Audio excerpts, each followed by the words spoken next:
This asphalt clearly encroaches on the public right-of-way. You need to remove it immediately. According to my survey, this is exactly where the line is. The smell of hot asphalt punched me awake before the sun did. I stepped out into the cold air and saw a crew in neon vests under truck lights, machines beeping, rollers hissing, fresh black topping steaming like coffee. It was 5:12 a.m. They were paving right over the public sidewalk in front of our small council hall, pushing the curb out like it was clay. A woman in a stiff blazer stood with arms folded, giving orders. She shot me a look that said, "Stay out of this." I pulled on my hoodie, grabbed my phone, and walked closer. My breath fogged white. The metal rake scraped, the roller thudded, the new line cut 6 feet into where kids walk to the library. The foreman muttered, "Lady says this is HOA property." My stomach clenched. It wasn't. HOA paved 6 feet onto my council hall sidewalk, then I pulled the survey. That is the fight. It started with her, Karen with a board title, calling the project an improvement for the community. She waved a clipboard, said their new parking would ease overflow for holiday events. Except this wasn't their property. Our town map showed the boundary at the wrought iron bollards and the old elm. I could still see the survey nail in the concrete. She didn't care. She said, "We're correcting a long-standing encroachment by the city."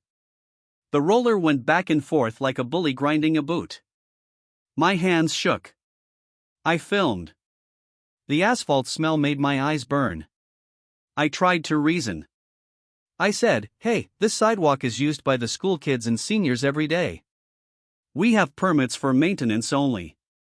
She said, "We noticed your permits, we superseded them with our plan." She turned away. When I called the board number, it rang to a recorded message, "Your call is important to us." Neighbors peeked out from porches and then ducked back inside.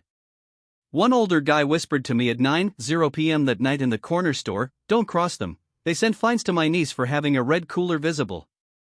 Another neighbor texted me, "Be careful, they call the police first." The next morning, I went to the HOA office. The front desk smiled and said the president was unavailable.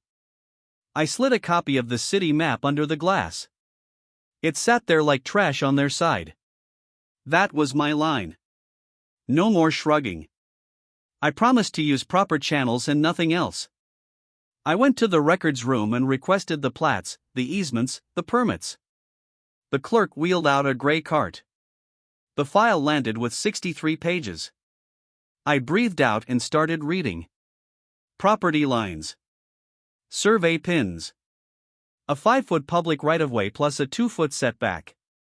On May 3, 2024, the HOA had filed a landscaping variance that was denied. I opened my binder. I lined up photos, emails, and call logs in a binder. I made labels and a plan. Timeline item 1 April 5 at 4:27 a.m. false trespass call. Timeline item 2 May 3 at 7:42 a.m. denied variance.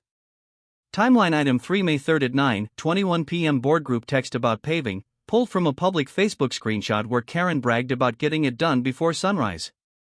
Patterns of false reports can be prosecuted.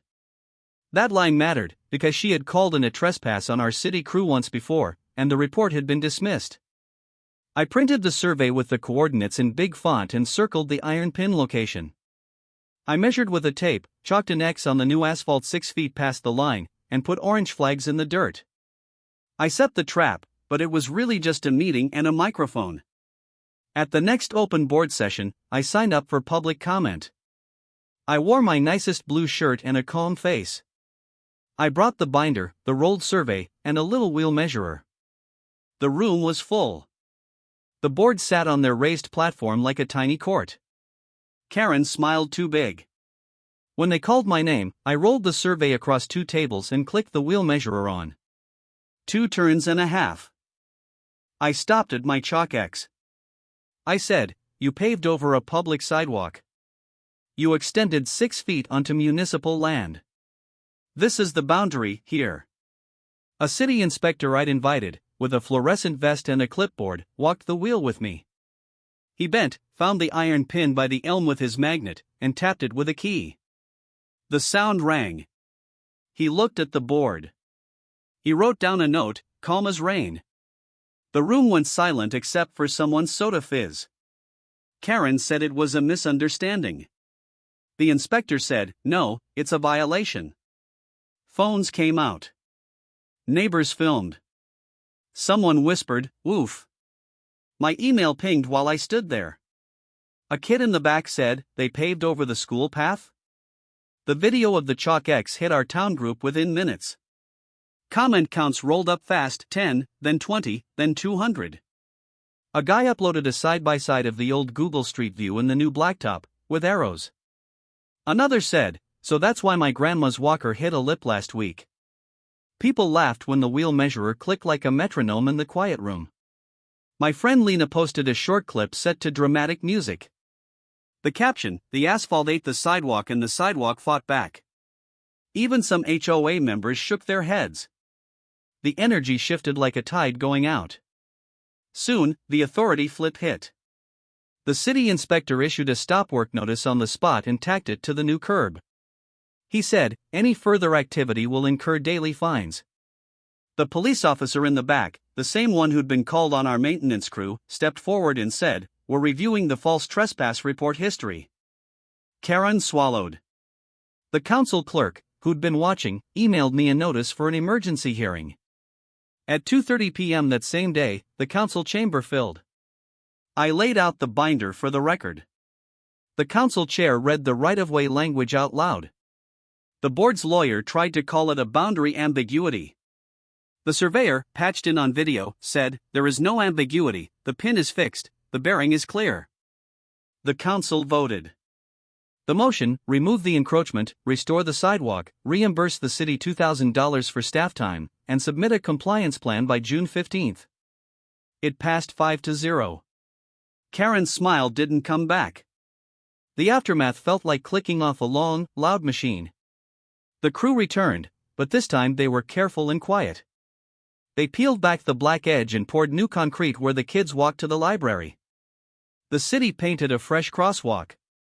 The HOA sent a letter to all residents on June 1, apologizing for confusion and announcing the resignation of 2 board members, including Karen.